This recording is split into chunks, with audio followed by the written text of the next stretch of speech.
You're listening to the 14th source for all geeky and nerdy news and discussion, which means that you're listening to a podcast. For all intents and purposes. I'm D. Bethel. And I'm Andrew Asplund.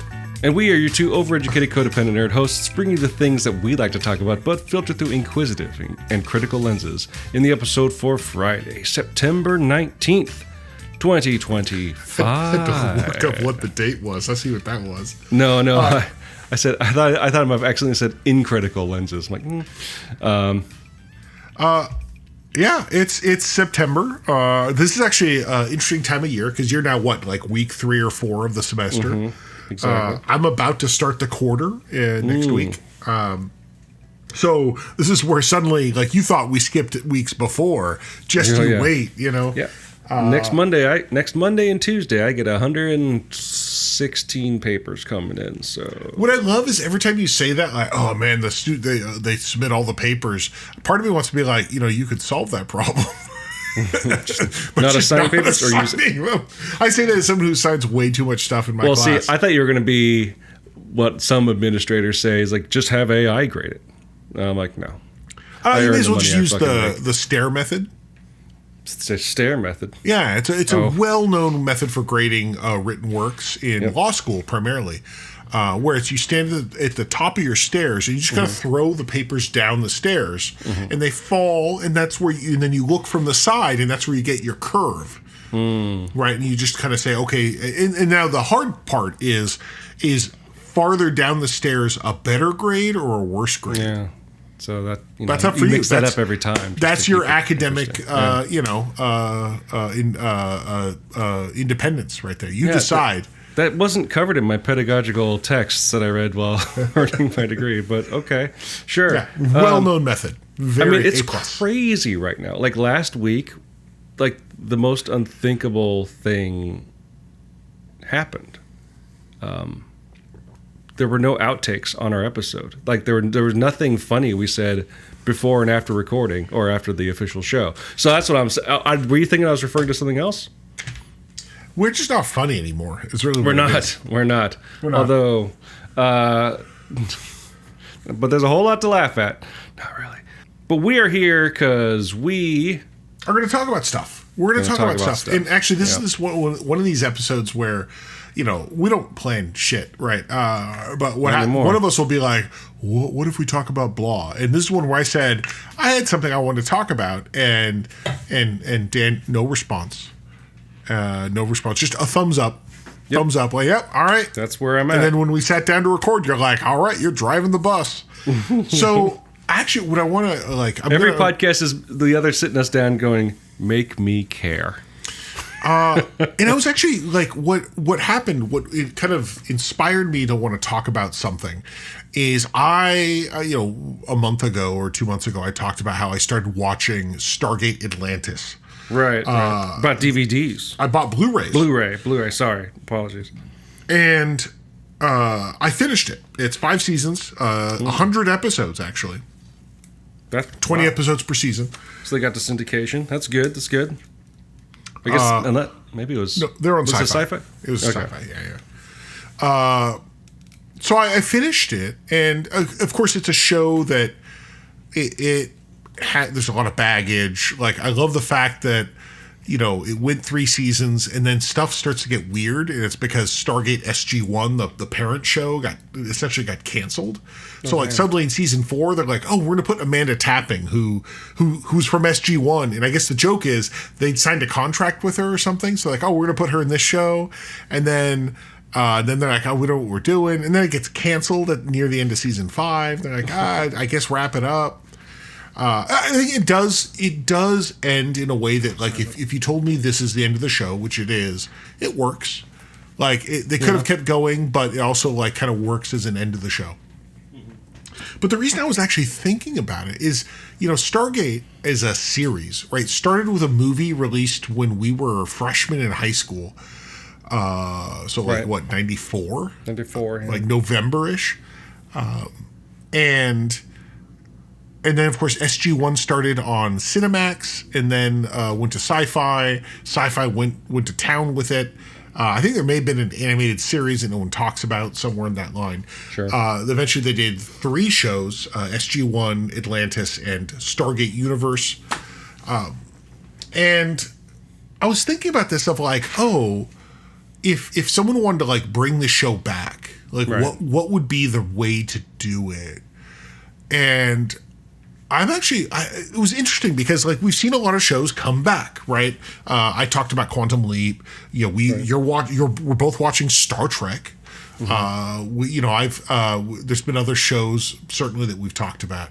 Sure. Matlock. Was it Matlock? No, yeah, Matlock and Magnum PI. Magnum PI. I talked about that. MacGyver. There's a lot of shows of like bringing something back, and it's always done in different ways, right? Star Trek is kind of interesting that they like just did.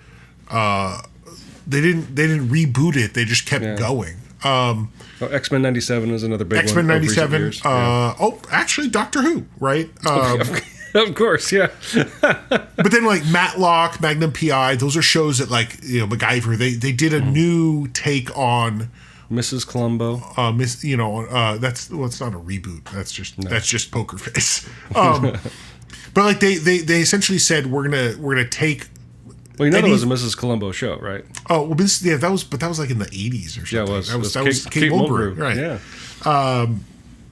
But like the idea that there's kind of this spectrum of, you know, we're just going to take the premise of the show or the name of the show. I mean, I joke that Matlock, in fact, has nothing to do with the original Matlock series. It's other than she's I have the same name as that character on TV. On that TV show, yeah, it's a TV show in that universe. Whereas like, you know, great. I think, you know, Magnum and MacGyver tried to do a certain amount of like, this is like a new take on that original show.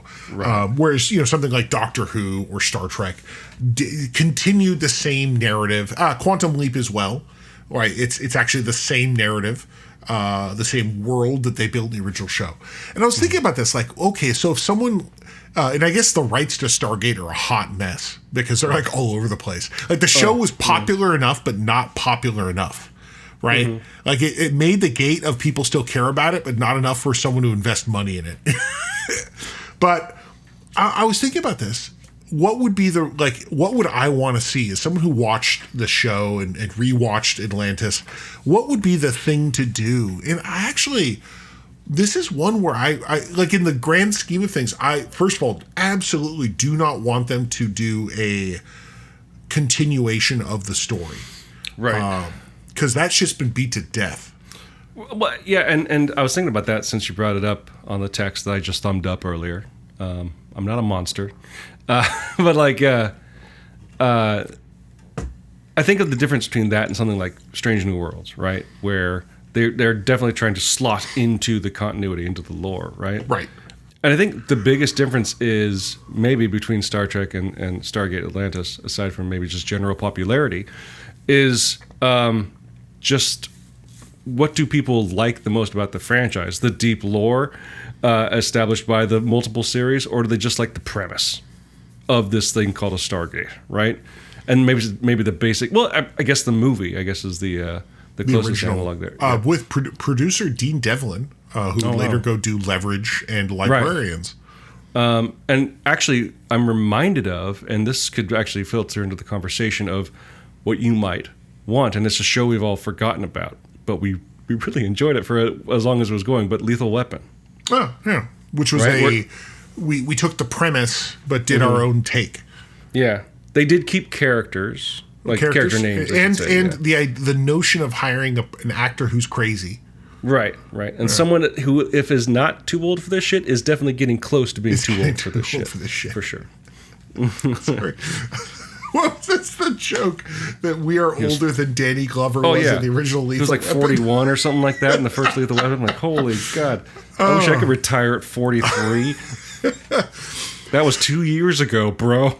But like the thing about it is I was thinking that, like, you know, first of all, I will say Stargate, I actually will say as a premise, I think it's actually, it's crackerjack. I actually really like it. It's like, hey, I mean, on the pitch is Earth discovers that the ancient mythology is wasn't mythology, that these were actually aliens from another planet. Nice. Very, a thing that, of course, Aliens. now is super popular if you're on conservative talk radio. But Or History Channel, right? Ancient Aliens. The guy with the hair. Yeah. the guy with the hair. In fact, actually, if they do a new Stargate, he should just be in it. But that, like, it's a cool, and the idea that, now we find this magic portal to go to other planets, and then it just becomes an exploration show. Like we're going around the galaxy, finding this whole universe of settlements, of adventure. I always joked it's also a really cool concept for like a role playing game, right? Sure. You're like, man, you think that's the first thing you go to with any property. Okay, shut the front door. And I was thinking, like, that's a cool idea, but, like, that show went on for 10 years, plus a 5-year spinoff, plus a 2-year spinoff. Oh, wow. And honestly, I'm going to go ahead and say it. I think kind of messy. Like, I actually think, I always joke about Stargate SG-1 being my model for a show that built jumping the shark into the concept. Yeah. Because, like, it's... If you watch the first season where it's like, we're exploring through the magic donut. We find stuff. Oh, my goodness. And then you go watch like season 10 where it's like, oh, my gosh, aliens from another galaxy that are actually gods are using the magic donuts against us, and we have to use our space fleet to stop them. Yeah. And you're like, holy fuckballs, what? Yeah. It scopes out. Like, it's not even the same show. It's like the Xena effect, right? Where like you look at first season Xena, right? We're like, last I'm season just Xena, you're like, what happened? Fallen warrior princess versus I'm an angel of the Lord. And you're like, wow, that escalated. But at least she's kissing Gabrielle, and that's what matters. Finally. So, and that's the kind of thing where it's like, I think the original show. Really, like they were making it, and they're like, hey man, people love this shit, just keep printing money. Right. But I actually think the idea of like, that's a show, like I think, hey, that would be cool. Like get like writers, not corporate people, but like writers together of like, what are the cool parts about the show? Yeah. What are the, like, what would it be if we tried again? Right. And also, like, not for nothing, like, what can this premise and this concept do as an avenue for commentary, right? It's, a lot of sci-fi is about looking at the world around you rather than necessarily. Okay. So this is the kind of thing that we may have to cut. But funny you mentioned that. I was talking to someone about this show. So in the original Stargate SG-1, the reveal of like, oh wow, the Egyptian gods are actually this weird parasitic alien that like possesses human bodies and then like rules as God. So like we killed Ra in the movie, then we fight Apophis, and then we fight other Greek gods. But then they're like, but not just Greek gods. They fight Kronos, they fight Baal, the Yellow King, or something, not the King in Yellow. Wow, really? Not the King in Yellow. No, it's a Chinese guy. Oh, okay. Something rather. Anyway, not me, you. But the joke is, there's one people's pantheon that are not these bad aliens. There are other aliens that are friendly. And which ones are those? It's the Norse pantheon. Okay. And it's funny because when I was saying this to someone, I said it out loud and I'm like, wow, this is the most like Nazi shit ever. Like, actually, the Norse pantheon are friendly heroes that are trying to help us. All those other religions are actually bad aliens trying to kill us. And I don't think, that was not the intent. One hopes when that was written, but now it's like in looking back, like, specifically Thor and the Norse pantheon, those are the good guys. I mean, if you read the Eddas, like the basis for Norse mythology, like it's the recording of Norse mythology. It's mostly stories of gods getting super drunk and Loki just trying to fuck everybody. Like, I mean like literally trying to fuck everybody. So like that kind of tracks, at least in terms of the lore, and then of course Ragnarok and stuff. So it's not all going to end well, but it's just that weird thing where like, But every other mythology, they're all bad aliens that are trying to, manipulate humans to be slaves. Okay. Right. But the idea that there could be a cool show there if you just took okay, here are all the ideas that the show did over 15, 17 seasons. What could we do? Where could we start? Don't need to be beholden to things, but do your best. And don't get me wrong, if they did it, fans would be like, boo, it's bad, It doesn't have whatever you liked. Right. And then once those 12 people get silenced, they can start, Well, unfortunately, that was 80% of the fan base. So Exactly. But no, I think about that. The idea of some shows could do well, and I would say Quantum Leap I thought did really well as a continuation. Right. Honestly, I'll say it, Cobra Kai. No one thought we needed a continuation of the Karate Kid narrative, but I think it worked really well. So I guess you kind of answered one of the questions I had, which is SG-1. The movie happened in the SG-1 universe. It's a sequel to the movie, ostensibly? Yes. Yeah. Yeah, they essentially recast everybody. Right. So Kurt Russell becomes Richard Dean Anderson, and James Spader becomes Michael Shanks, and everyone else is new. Oh, actually, there are some people who come back. People from the original, people who were not big names, do come back for SG-1. And they continue that story. It literally is, hey, yeah, you guys did that Stargate thing 10 years ago, but something happened. I actually forget. It's been a while since I've seen SG-1. I think the idea is that someone comes through the Stargate, which they're like, oh, wow, I guess it's still working. So they're like, we have to, they bring back not Kurt Russell. Right. And, hey, man, what'd you guys do? Let's find out. Russell. So... No, Richard Dean Anderson. Although that would be the gag. Make the new series and have Wyatt Russell play. Right. And does RDA have a child that acts? I don't know. No. Just have him play his weird brother. That's a question. For your tastes, right? This is all coming from your opinion, right? You're not necessarily coming in here saying this is what they should do, but having sort of observed reboots, relaunches, continuations, and remakes. For Stargate, based on what you've seen, what you remember, what would be a good first season of a new Stargate show? What do you think would be best for your tendencies and maybe to actually get people watching?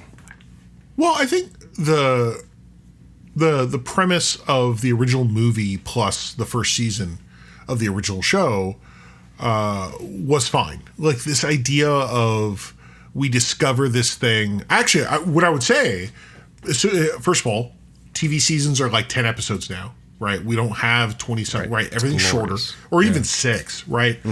I would actually say take the first movie and draw it out. The idea of we discovered this thing, holy shit, we found another planet or whatever. Excuse me. We found another planet with humans on it, or maybe a few other planets, right? And then we discover, these aliens that are basically masquerading as Egyptian gods or whatever, masquerading. I think that right there, you could have a 6 to 10 episode season of that discovery, and then the kind of the struggles of that leading, kind of ending with, hey, you could, again, imagine that first movie where they defeated Ra, and then that's a show, that's a season of we found this challenge, we fought them on a few different planets.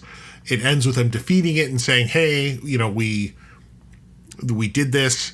But now we have this cool thing where we discover there's a whole galaxy out there. And of course, but maybe there are other gods other than Ra. Oh, that'll be a season 2 problem. Right. But the thing is, they've already kind of done that, right?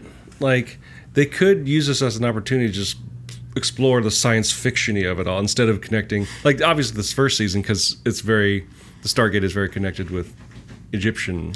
Right. Why? Because that original premise of that, that mythologies were not just stories, right? That it was these aliens.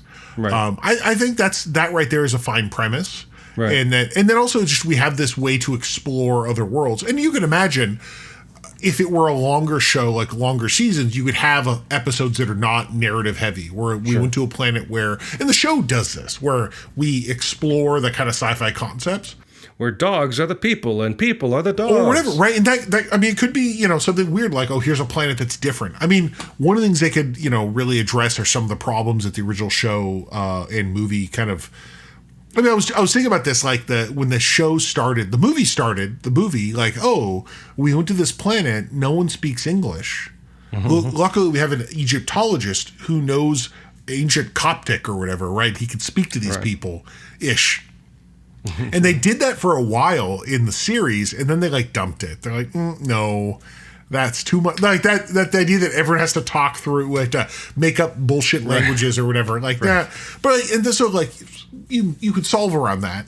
But yeah, I mean the idea of what some of the ideas of, and again, a lot of science fiction or kind of these socially conscious narratives are shaped around the narrative of the time. They face concepts of what people are thinking about. Yeah, do I think you could make a show where like, oh, they went to these other planets and discover like, oh, there's people who live under these essentially dictatorial worlds run by these people claiming to be gods, right? And is there a problem with that? Like, do these Earthlings have an issue with that? These Americans who are about freedom and whatever, maybe. Right? That, I mean, you could imagine that. Like, we went to the planet where everyone's like really cool into it. They're like, we love our God. Yeah, I mean, he eats half of us every year, but he's a great guy, Or the planet where we worship,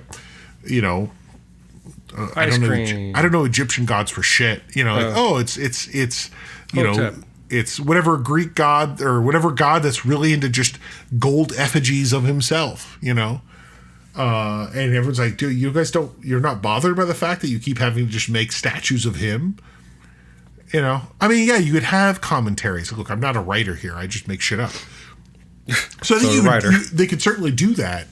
While then having kind of a story that kind of exists in a world that's kind of like what Stargate established. It doesn't need to be the same thing. I would actually say that if I were to be the guy that put this together, I would actually have a real sit down about what, like, before you start just winging shit out, which is I think what the original show did. Have a sit down of like what do we want? Like, let's like establish some rules of our world. Which I don't think they did. They're just like, actually, Bobby thinks it'd be really great if the Norse gods are Roswell Greys. That sounds great, Bobby. They wrote like 1960s Marvel comics and like, what can we do this week? Like every episode was like, well, hey, man, Jim got really high and thought this was a good idea. That's so like having a little bit of structure, but still being able to use that to explore ideas of what these things mean, what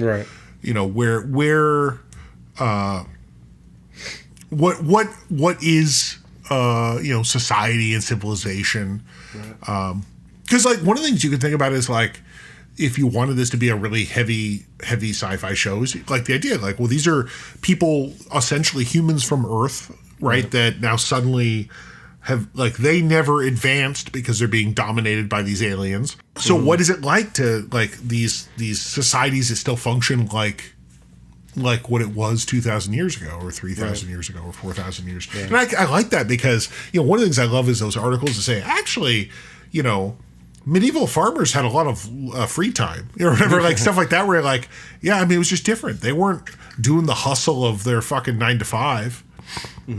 Sure, they had to serve their weird god man, but their god king. But at the same time, maybe their life there's that thing of like, some parts of this aren't that bad. Oh, but wait, people just get arbitrarily killed. Right. It's just I like the idea, considering it is about sort of gods in space, just really leaning into the Lovecraftian aspect of it. Like they step through a Stargate and they just there's how do you say his name? Nyarlathotep. Right, and it's like that's a planet-sized bundle of snakes and spikes. I'm going to go right back through this door real quick and just pretend. Oops, I went crazy. And that's actually like honestly, if I were doing like a modern take on Stargate, that would be like my season 2. Like, Sure. oh, season 1, you think they're all Egyptians. Season 2 is like, oh no, actually Lovecraft wasn't just making shit up. He was right. Right, like, actually, yeah, Relay is not in the ocean.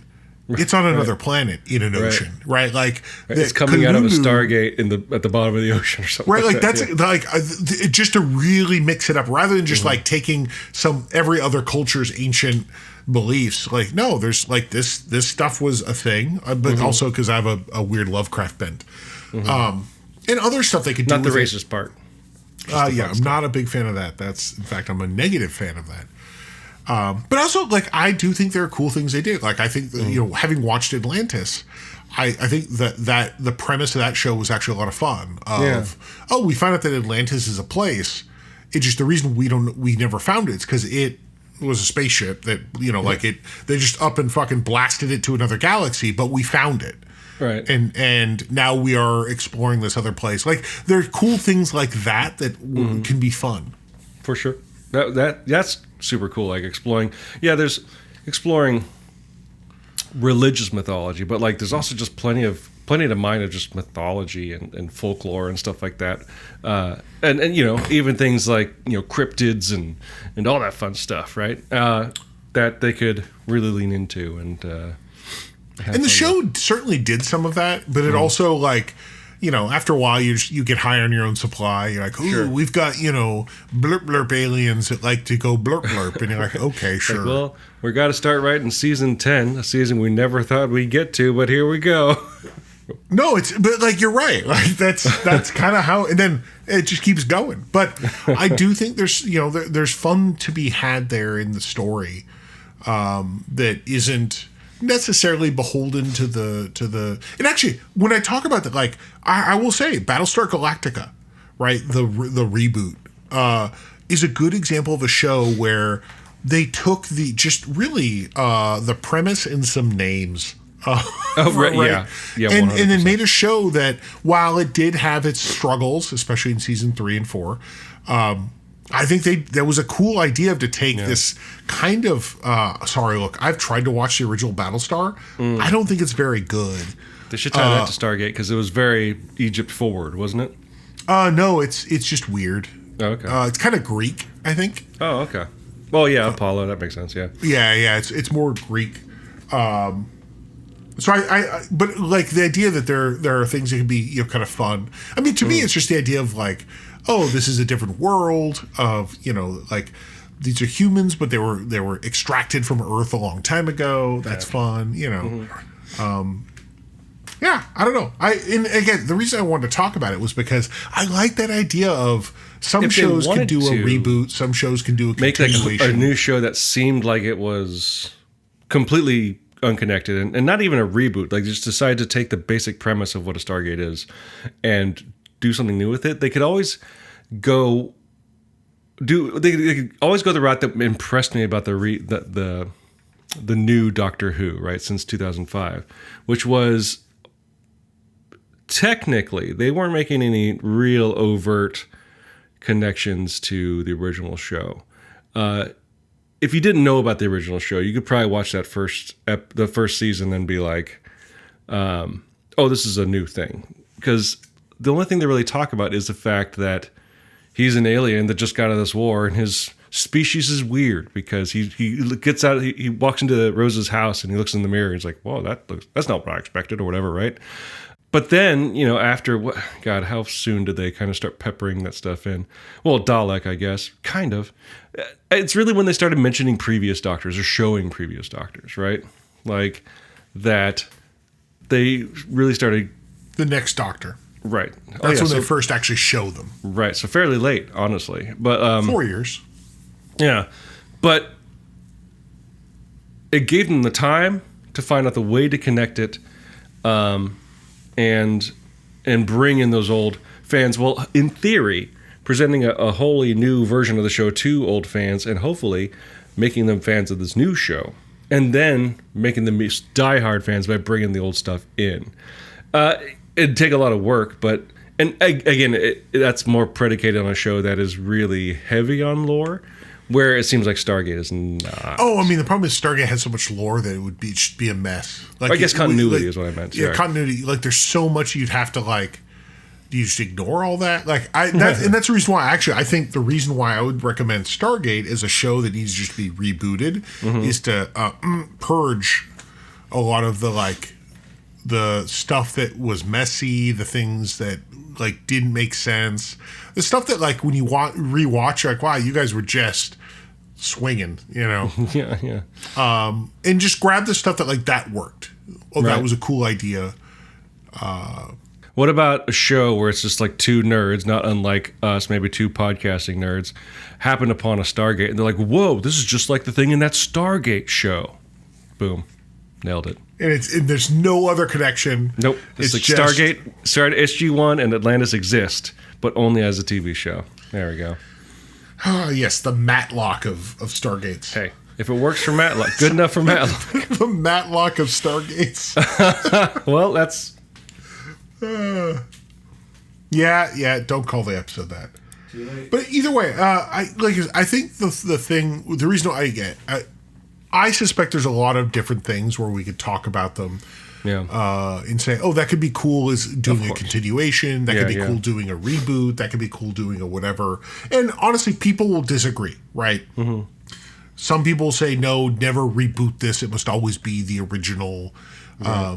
And some things, maybe don't work well I'll actually say both Leverage and the Librarians. Mm-hmm. Leverage, they did Leverage Redemption on Amazon Prime or IMDb TV, which was a continuation of the original series, and I think it worked very well. Mm-hmm. I think it captured the original series, and that series was not one that had too much lore. The Librarians, I will say, they made the first show, which was a continuation of those 3 movies with Noah Wyle. Right. And then they made a second show, The Librarians, filmed in Czech Republic or whatever, or Prague. I guess that's Czech Republic. And that one is messy. The first season finished a few months ago. And that's one where, like, I see you just want to continue it, but it's fine. But, like, part of me is like, if you really wanted to do more Librarians, would it have worked better to start over? Or should you have hewed closer to the original show? Yeah. Because they try to do their own thing and make it distinct, but then, here's this one actor, Christian Kane, who clearly has nothing to do but work for Electric Entertainment. That's, I don't know. I don't know with these shows. And, not, of course, I'm also not saying everything should be a reboot or even, like, we could make new shit too. Let's be very clear. But that's hard. That's hard. It's so much easier to recycle. Mm-hmm. So I don't know. Yeah, it's an interesting idea, and it's especially with long running, perhaps venerated or respected franchises. That's always the question, right? Are they going to reboot it? Are they going to remake it? Are they going to continue it? And the thing is, it's so subjective, right? It's just a matter of the craft they put into it to make it actually good. Again, it all often comes down to that. Like we talked about Marvel movies. Like, I don't care if it necessarily pushes the MCU forward. I care, is this a good movie at its core, right? And if it is able to aptly and ably push forward the MCU lore, then that's fine. That's great. I'm happy for that. But it always comes down to, like, don't waste my time, right? And there have been very visible missteps in terms of networks trying to reboot or remake shows. That shows that such consideration should be taken, right? Mm-hmm. But this is a question. And it's been discussed. Should they? What should they do with something? Well, there's one obvious thing they should do with this. What should they do with Buffy? Live and Let Live, continuation. The one thing we know is that they probably should not involve Joss Whedon. Oh, that's fair. Right. That's that's a really, I mean, so actually, okay, good example of the show was a continuation of the movie-ish. Right. Kind of, yeah. I mean, it was a continuation of the story that he wrote, not the one that they made into a movie. Right. I don't know, like if someone, I mean, I think that kind of story, it's another one where like you could look at 7 seasons of Buffy and 5 seasons of Angel, right, and all the comics, get a vibe, or actually fuck the comics, we don't care about those. Get a vibe of what the show, you know, kind of what the strong parts of it are, right. And yeah, I would say that's probably a reboot for me rather than a continuation, just because the show ended in a way that like, oh look, there's so many other everyone's a Slayer now. Like I don't want to watch that show. Yeah, I guess I should go to the comics to see where the hell Angel and his crew were running to at the end of that last episode. Yeah.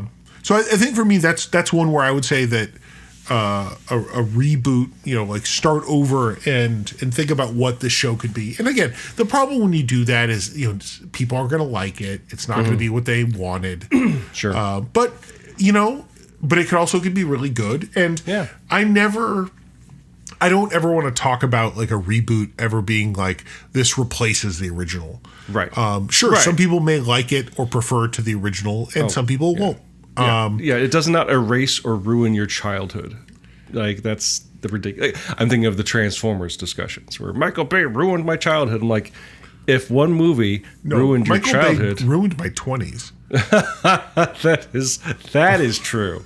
That is true. Actively ruined, not retroactively. Yeah, he didn't like somehow change something in the past. No. He made my present awful. Yeah. And I guess we should say, well, the one thing that no show should do or no creator should do is apparently whatever they did with the Willow show, because that shit got erased from the planet. Like, so I guess love it or hate it, the ups and the downs, that was just that was a no-no, apparently. I don't know. I mean, that one episode's really dark. Yeah, that's like the one thing I remember is one of the episodes was so dark that people said, was my TV broken? Right. And if you're saying to your iPod, dear listeners, or whatever, to your iPhone, is he talking about Game of Thrones? No, he's talking about Willow, because Willow did that too. Willow did that. Again, I want to say that's not me judging the show. I thought, I loved having more Willow, but listen to those episodes. It was a weird show, but just the fact that it's one of those things that happened over the last couple of years where corporations just eliminated from actual continuity, our timeline, an entire show, just like Warner Brothers has done with movies. Didn't even release those. Is scary as well. Like. That's the thing. If a reboot or a remake or whatever misfires, it could, in this economy, it could actually have dire consequences in the long term for that franchise. So, in a sense, a lot more can be at stake than we're even really thinking about. Than just like, did they recast this character well? Like, yeah, I don't know. It's fraught, but. It's an interesting question. Thanks for bringing it to the show. Well, and again, the real problem is, while I may love the idea of doing a new Stargate, it's not going to happen. Even if it did, I wouldn't trust big corporate, big corpo to do it. At this point, they're all really, going to start turning the crank on poo-poo. So I wonder who owns that IP? Apparently it's all over the place. Oh, great.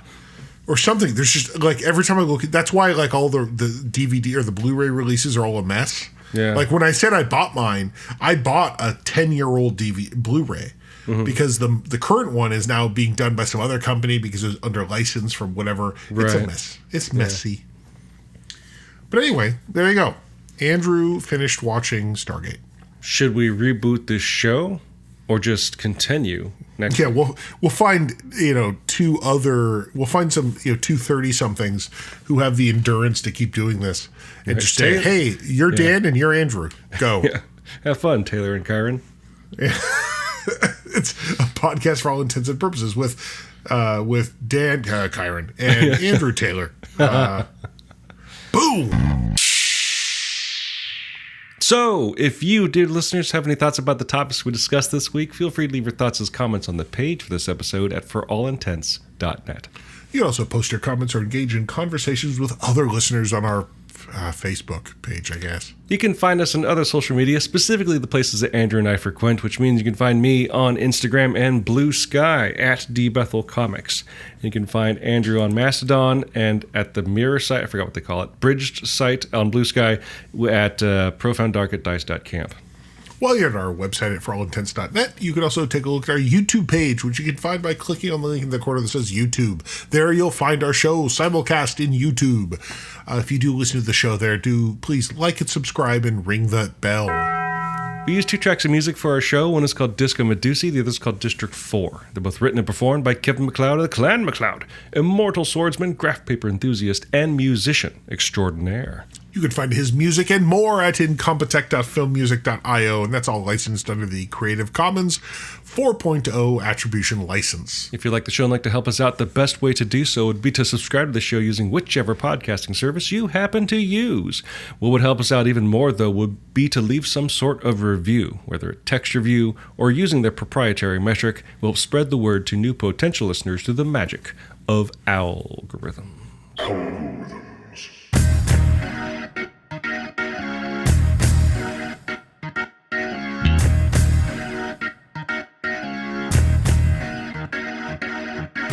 Andrew, is there a leak? Because I got a plug. Ooh, I don't like how that sounded. Yeah, even Rusty didn't like that joke. See a doctor. This Sunday, Andrew, the 21st of September. So you'll hear this before that happens, dear listeners, in theory. If you listen to it the day it comes out or the day after, is Crocker Con. Local comic convention event held at the Crocker Art Museum here in Sacramento. It's a big event. I've talked about it basically every year since I've been doing it on this show. Which has been a while. Right. And the thing is, this year it's like expanding to enormous reaches. In that before it was part of this sort of monthly event program the Crocker had. And so it was always on a Thursday night from like 5 to 9 or 6 to 9, I think. And it got so big, the organizers of the event, Evan Burgoon and Kyron Silva, friend of the show, convinced the Crocker to make it its own sort of standalone event, which also allowed them to move it to the weekend, and it's going to be the whole day. And it's going to be free admission. So this Sunday, they've already got 3, I don't know if I'm allowed to say this, they got, in terms of just pre-reservations of tickets, you can like pre-reserve a ticket. Again, it's free. They've got more pre-reserves than tickets they've sold at an event ever before. So, like, it's going to be huge. And it's Sunday, September 21st, from 10 to 4 at the Crocker Art Museum. There are going to be lots of local creators, including myself. There's going to be cosplay. There's going to be music. There's going to be food. There's going to be events. There's going to be fun stuff to do. It's going to be a blast. I'm super looking forward to it. I'm so looking forward to it, I restocked my inventory of my comics. So please come by and buy some books. I gotta earn some of that back. Somebody please buy this man's comic book. That's all I'm asking. So again, this Sunday, September 21st, do Kyron a favor and go. And if you see him, tell him how awesome it is. So yeah, I'm excited. Are you doing anything exciting this weekend? No. Then I'll see you on Sunday. Get ready for class. Oh, there's that too, I guess. Also, I can't fly, so I won't see you. Can't fly? Mm-hmm. They cut off your wings? You fell from heaven? Or I don't have a real ID. Oh, that went into effect now? Yeah. Well, until you get a real ID, dear listeners, or until I see you this Sunday, September 21st from 10 to 4 at Crocker Art Museum of CrockerCon, I'm D. Bethel. And I'm Andrew Asplund. And for all intents and purposes, that was a podcast.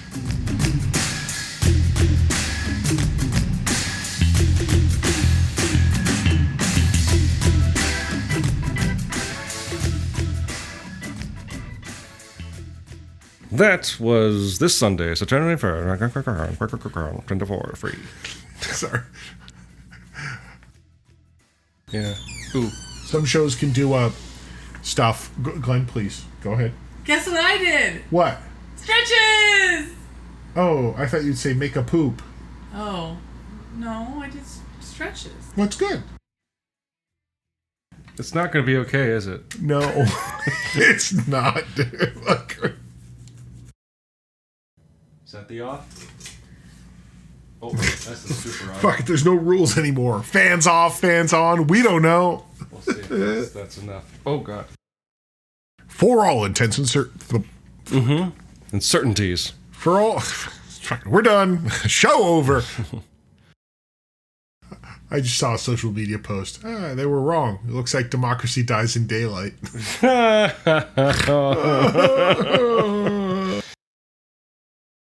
All right, so you're kind of taking lead on this one. It sounds like you got things you want to say. Yeah, I think so. Let's do it hard. Let's do it quick.